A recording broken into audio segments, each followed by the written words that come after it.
Glad the stock impaler. Yes, come on. Hey guys, Yes! thanks for inviting me up. It's Yes! good to hang with all of you. Smart, All right, smart, Brad. Robinhood. What really happened? Yes! Give us the inside scoop. All right, well, I was actually hoping that you would invite me up for the Fermi paradox part because this has been a very surreal weekend and Yes! week for me. One of the really great things is all the people coming out of the woodwork to offer support for the Yes! company, offer advice. So I got introduced today, and actually I should say I just randomly downloaded Clubhouse a couple of days ago just to see what it was all about. So this is my first time literally using the app. But Come on, man. I got introduced to your friend Antonio, Elon, who Say had some good sorry advice for me and then explain. introduced me to you. You had some great advice, and then I figured, Good. I heard about this Clubhouse, and this has got to be part of the simulation. So I just thought, why not? So Okay. here I am. Okay. So I'm actually an adherent to the simulation hypothesis.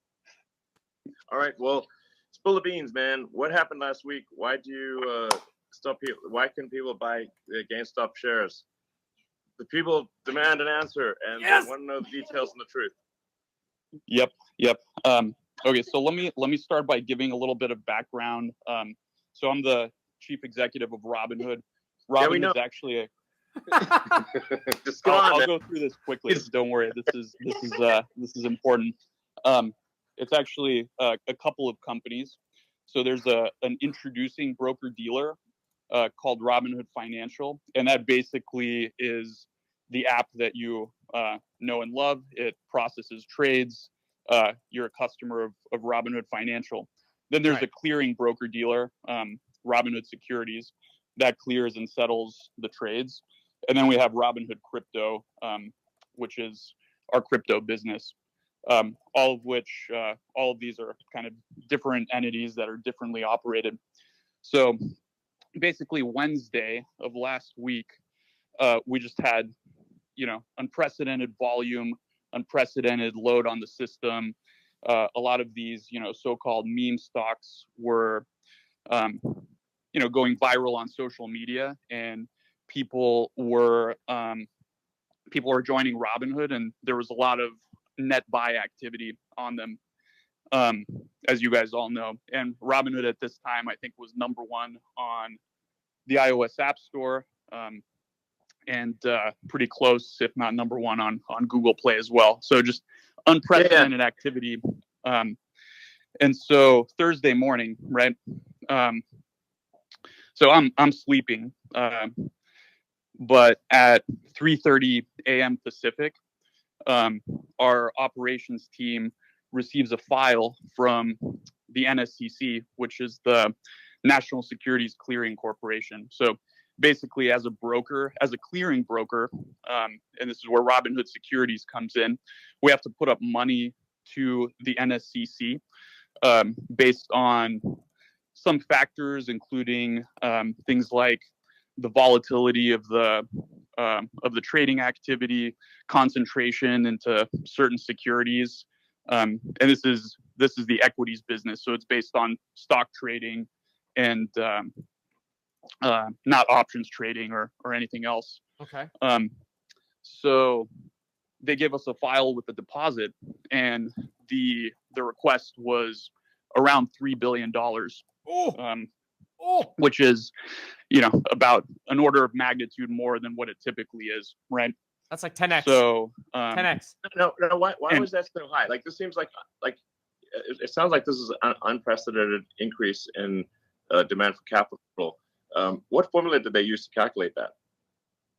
Well, and just to give context, Robinhood up until that point has raised, a little bit, around $2 billion in total venture capital up until now. So it's a big number. Like $3 billion is a large number, right? So basically the details are, we don't have the full details. It's a little bit of an opaque formula, but there's a component called the VAR of it, which is value at risk. And That's based on kind of some fairly quantitative things, although it's not fully transparent. So there are ways to reverse engineer it, but it's not kind of publicly shared. And then there's a special component, which is discretionary. So that kind of acts as a multiplier. And basically, discretionary meaning like it's just their opinion. Yeah, it's a little bit. I mean, I'm sure there's definitely more than just their opinion, but basically, well, I mean, I guess like whatever everyone wants to know. What everyone wants to know is like, did something maybe shady go down here? Like it's like seems weird that you'd get a sudden $10 billion demand. You know, Three in the morning. Sorry, how much? Yeah, three. It was $3 billion US. $3 billion. Okay, $3 billion. Yeah, around. You know, just suddenly out of nowhere. And what percentage? I wouldn't impute shadiness to it or anything like that. And actually, you know, the NSCC was reasonable subsequent to this, and you know, they worked with us to actually lower it. So it was unprecedented activity. You know, I don't have the full context about you know, what's going on in the NSCC to make these calculations, but yeah, essentially, is anyone holding you hostage right now? No, Blink I'm twice. okay. Yeah. Thanks for asking. But anyway, so this was obviously nerve-wracking, and I actually was asleep at this point. You know, the operations team was fielding this at 3:00, and then you know, we got back, we put our heads together. You know, our chief operating officer basically said, "Look, let's call up the higher ups at the NSCC and kind of figure out what's going on. Good. Maybe there's some way we can work with them." Yes. And basically, there was another call, and they lowered it to something like $1.4 billion from $3 billion. Okay. So, okay, we were making some progress, right? And then, but it's still a high number. And then we basically proposed, well, let's explain how we plan to, let's explain how, you know, we'll manage risk in these symbols throughout the day. Right. We proposed marking these volatile stocks that were kind of driving the activity, position closing only. And then at about an hour before market open, so 5:30 or 5 in the morning, 28th, they came back and they said, okay, the charge is, or the deposit, $700 million, which we then deposited and paid promptly, and then everything was fine. So that essentially explains why we had to mark these symbols position closing only, and also why, you know, we knew this was a bad outcome for customers. You know, part of what's been really difficult is Robinhood stands for, you know, democratizing access to stocks, and we want to give people the access. So that's been very, very challenging. But we had no choice in this case. We had to conform to our regulatory capital requirements, and so the team did what they could to make sure we were available for customers. Why didn't he say this then? Who controls this organization, this clearinghouse? Yeah. You know, it's a consortium. It's not quite a government agency. Citadel. You know, I don't really know the details of all of that.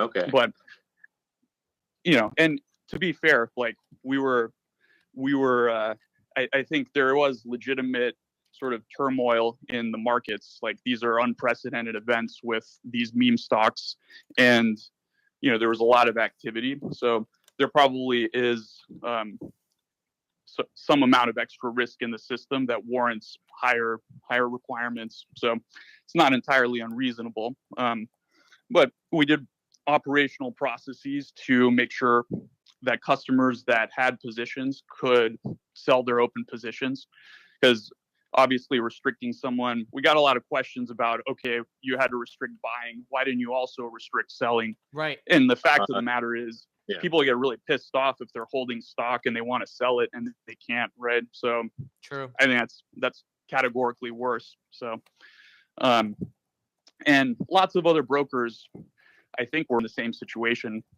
Robinhood was in the news, but you sort of heard this industry-wide, right? Other brokers basically restricted the same exact activity. All right, so it sounds like this organization, calls you up and they basically have a gun to your head, either hand over this money or else.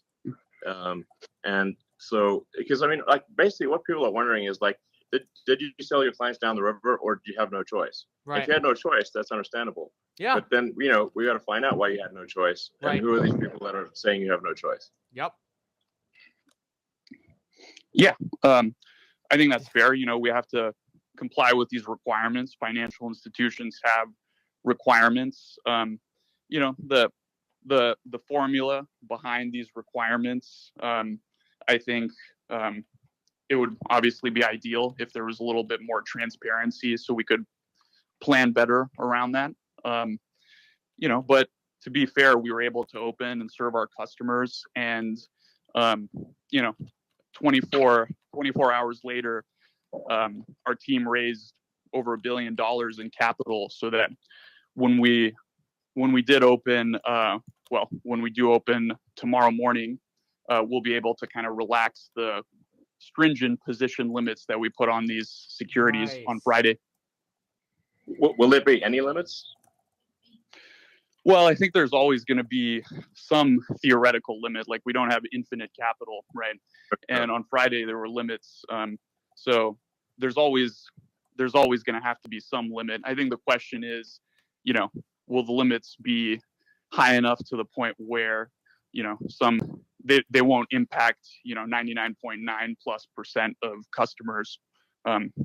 So, if someone were to deposit $100 billion and decide to trade in one stock like that, that wouldn't be possible, Right. All right. Okay. Say sorry. God, apologize. All right. Well, I guess people really just want to know, if you had no choice, then you had no choice. It's gun to the head situation. And, then that's understandable. Right. But then whoever put that gun to your head should, be willing to answer to the public. True. Yeah, listen, and I know there's processes. This is unprecedented times, and to be fair to those guys, they've been reasonable. So don't say they're reasonable. They sound unreasonable. That is maybe not clear to people is Robinhood's a participant in the financial system, so we have to work with all of these counterparties. So we do get a lot of questions about, why do you work with market makers? Why do you work with clearing houses?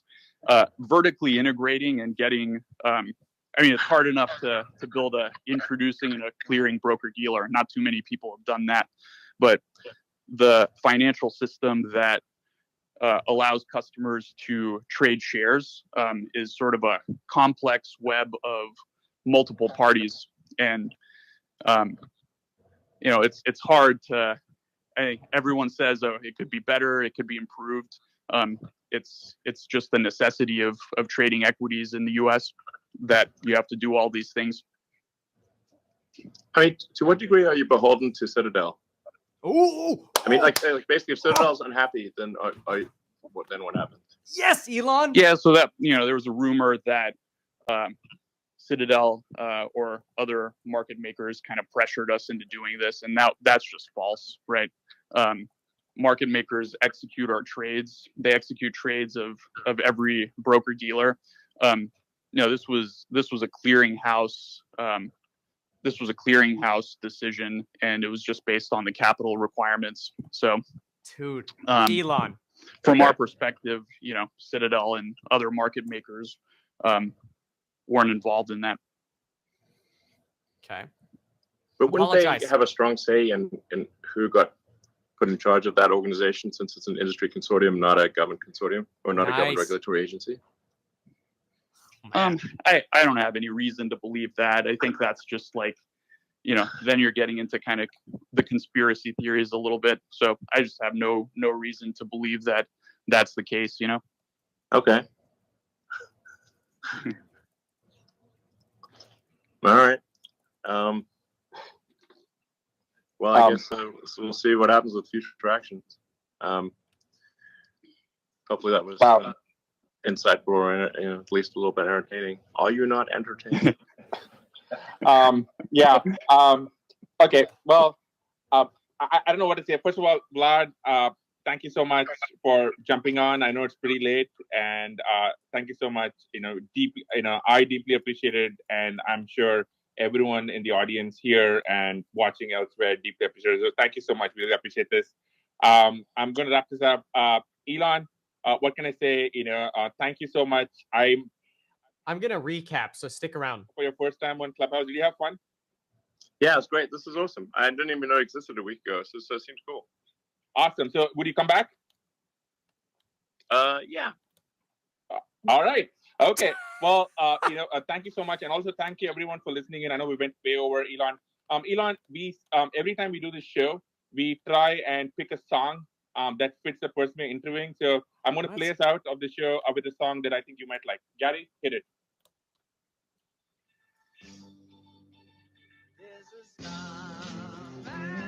There we go. Nice. Okay, cool. All right, they're taking off. Okay, let's do a really quick recap here. That was really interesting about Robinhood. So I'm going to just do a really quick full recap here. Sorry to my Call of Duty friends. I'm going to go hide in a corner really quick while I do this because this was really insightful. Okay, so here's what just went down, folks. Hold on. Let's recap this and let's dialogue a little bit. So I got the chat up. Let me know if you've got questions. Thank you for here. Shout out. Oh my God, dude, come on. You can't put the political meme in your title. Oh, you guys are hilarious. Okay, let's jeez, man. All right, let's quickly recap what the heck just happened here. So. Let's see. Okay, Elon Musk on Robinhood. So here we go. Okay, all right.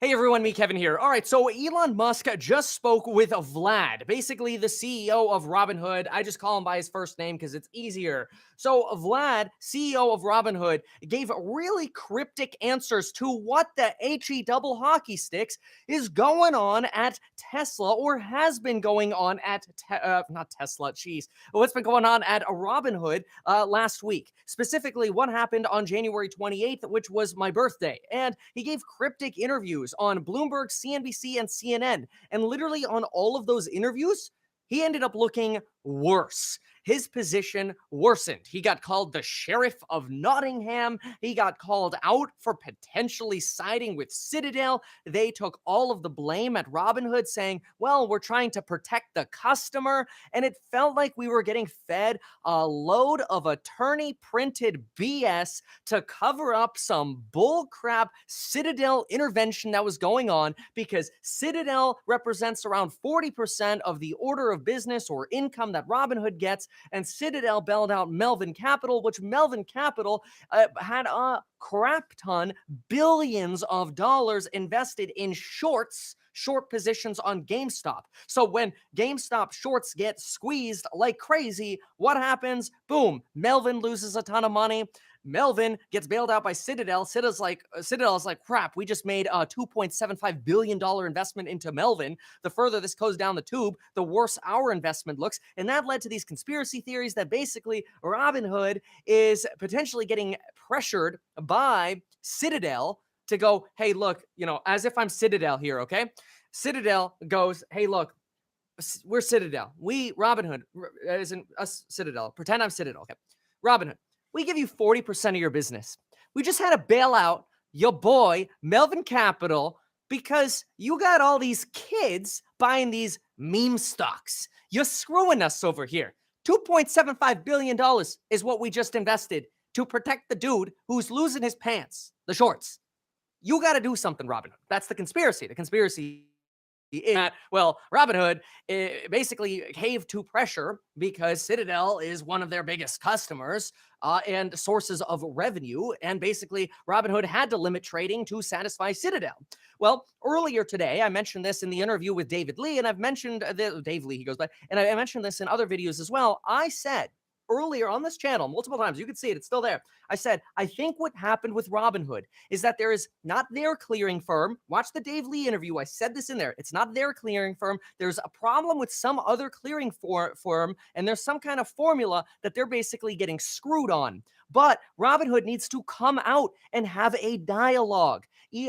Dave Lee had a great opinion. He said what Vlad needs to do is get on social media and have an open dialogue about what the HE double hockey sticks went down with Robinhood and why they would stop our freaking ability to buy the stocks that we want to buy. We don't want daddy telling us, well, I'm not going to let you buy GameStop because I'm protecting you. We don't want that bull crap.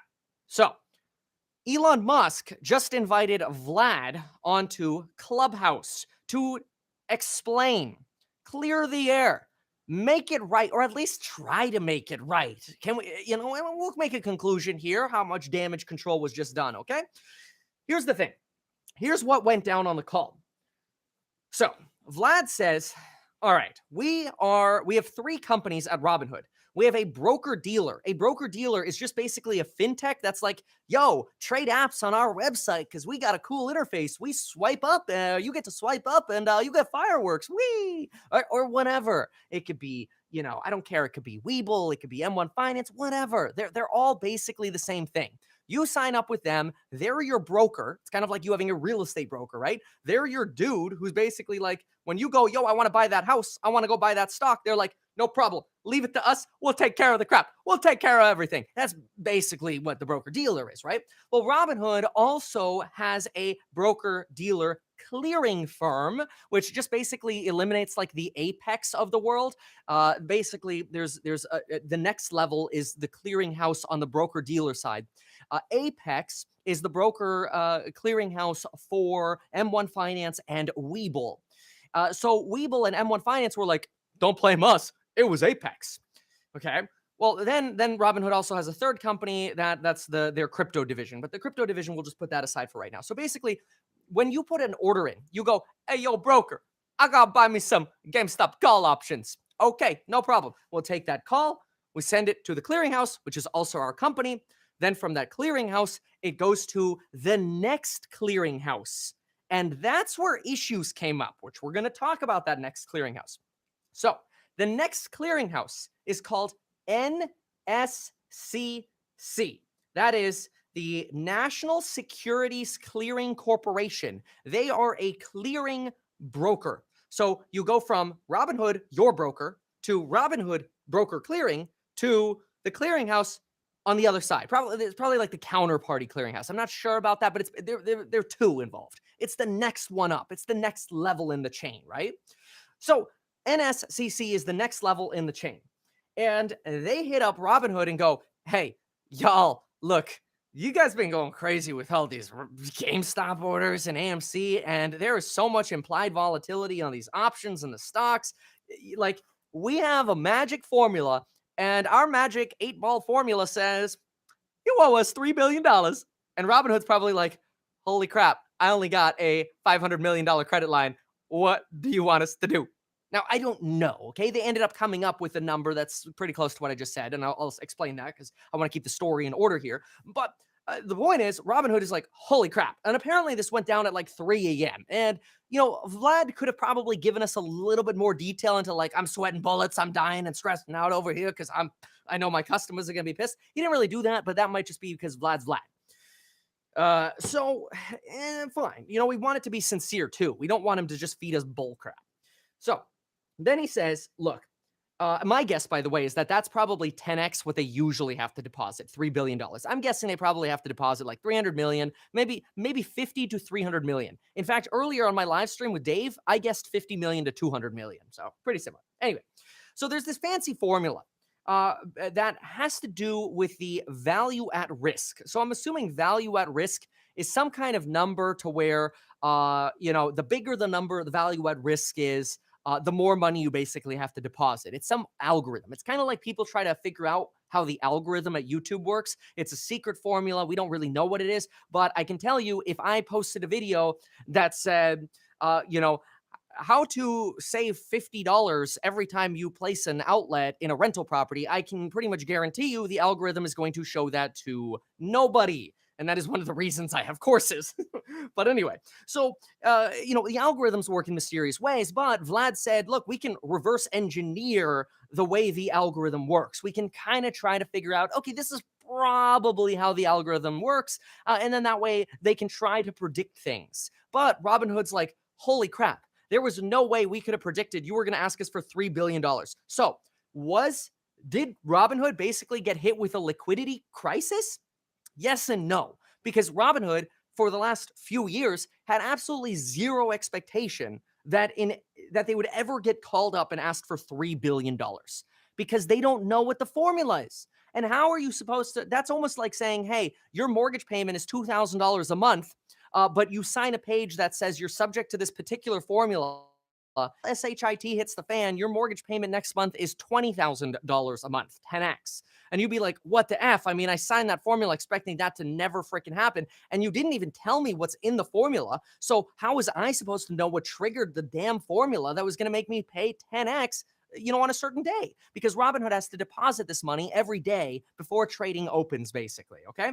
So now, Vlad goes into the story about how it's like 3 a.m. The market's getting ready to open up. They're calling the higher ups. And again, the company, look them up, okay? Look up the company. These are the villains, apparently. Apparently. Somebody please look up if there are any connections between NSCC and Melvin Capital or whatever it's called, Melvin and Citadel. Please look that up. Find connections between NSCC, Citadel, and Melvin, or short sellers, or any jerk who's short GameStop, because they deserve a specific video for them.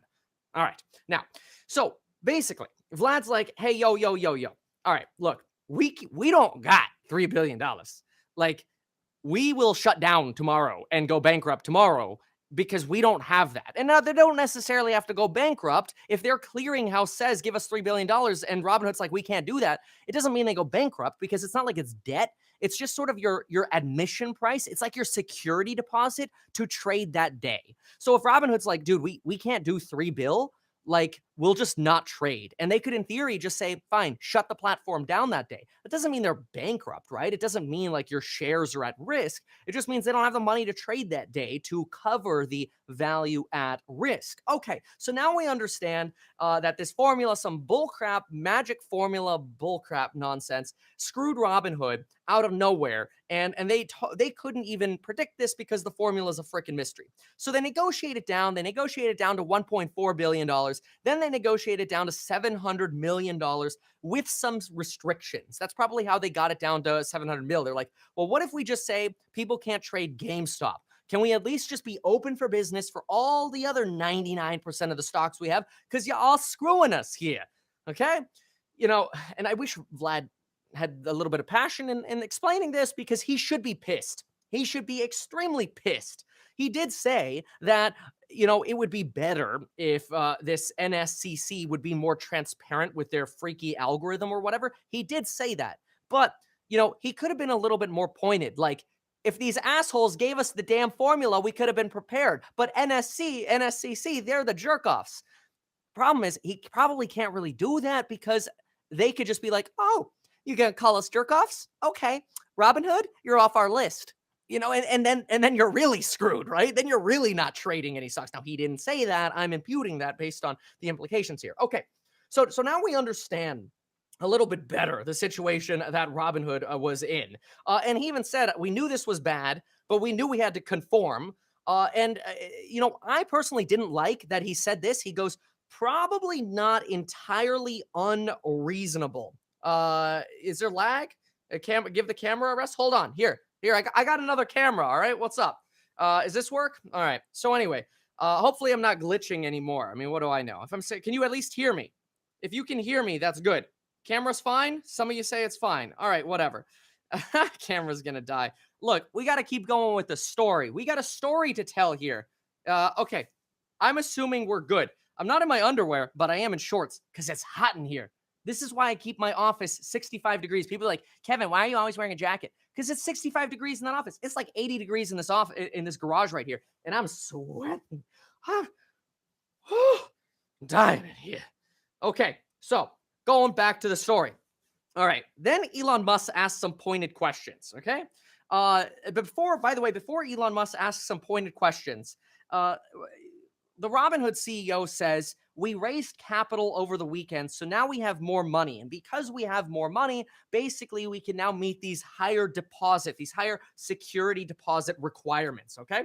Take it off, stop. All right, so they raised money over the weekend so they can keep funding the problems that they have. Then Elon Musk, coming in like the badass he is, goes, dude, to what level are you beholden to Citadel? And I'm like, big burn, like burn of a question right there. Now, Vlad dodged the question, okay? He did not answer how beholden they are to Citadel. Vlad simply said, we did not get pressured to do what we did.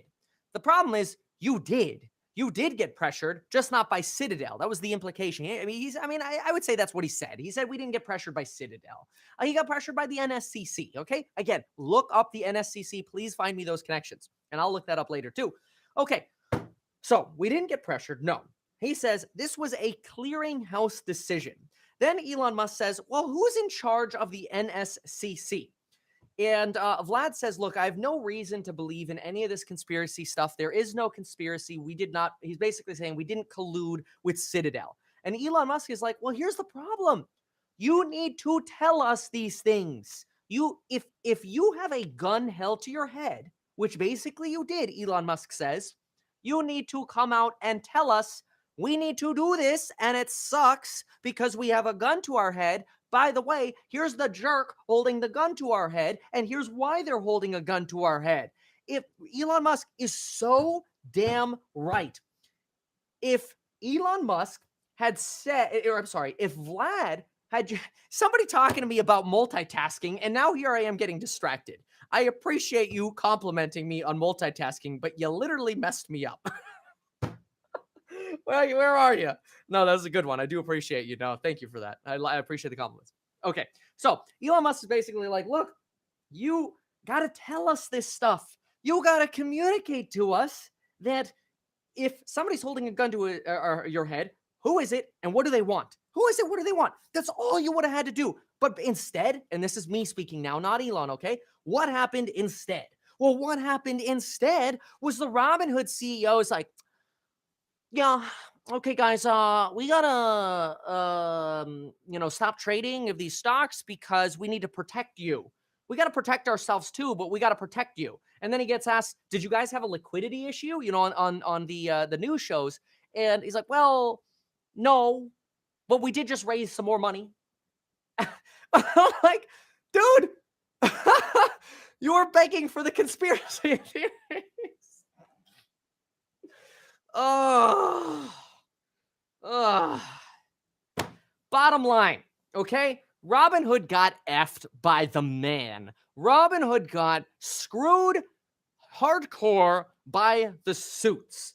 Robinhood was apparently so afraid of the suits that they didn't blame the suits. Even today, when he was talking to Elon Musk, he didn't really blame the suits. He's kind of like, well, some of the things are reasonable. He's being empathetic to people he shouldn't be empathetic to. That's what's happening. And I get it. I consider myself most of the time to be a sympathetic person. I can't say empathetic because what do I know? I don't know. I've never been in that business. But I could say I could sympathize with, I could sympathize with all the crap going on. Every company. I mean, even NSCC, like as long as they're not connected to Citadel and Melvin, it's like, okay, yeah, you guys are worried about going bankrupt. I get it. And Robinhood's like, oh, crap, But I cannot, I might be able to sympathize. Like, I'm sorry you guys got screwed here, but I can't be an apologist for them, even though I'm sponsored by Robinhood. I have removed those links, by the way, from my recent videos. So you can't even see those links right now. But the point is, even though it's sponsored by Robinhood, I can't be an apologist for them. I can't come out and go, dude, Everything's okay. Everything's okay. No, it's fine. It's fine. It's not. Robinhood, your communication was a problem. You made people for 3 days, okay? Well, it's actually the evening of the 27th, the day of the 28th, the day of the 29th, the day of the 30th. I'm sorry, 4 days, because you sent out the email on the evening of the 27th. I know that because I was playing Rust in the middle of the night, and one of the people I was playing Rust is like, I just got an email that positions are going to be close only. So I felt very much a part of what happened. Bottom line, Robinhood, you got screwed by the man, okay? You got screwed by the suits. You didn't communicate properly to us. Hopefully, this discussion with Elon is empowering to prove to you, Robinhood, that it is okay to speak to your people. It is okay to come in front of your audience and say, look, we had a gun to our head. It is okay to do that. You don't have to be scared to talk to us. You know, I have to say that's like, you know, Biden says this. And this is not, look, y'all know me. I'm like the most in the middle dude there is. Find me one channel that's more in the middle than this channel. Anyway, the thing is, Biden says, look, whether it's good news or bad news, we're going to tell it to you. I appreciate anybody telling me that. And I would want Robinhood to do the same. I don't want to be fed a line of bull crap that's scripted by your attorney, because it's going to show. It's going to come through like you're hiding something, and it's going to smell like poop. And nobody wants to smell like poop. Okay, folks. Hopefully that helped you.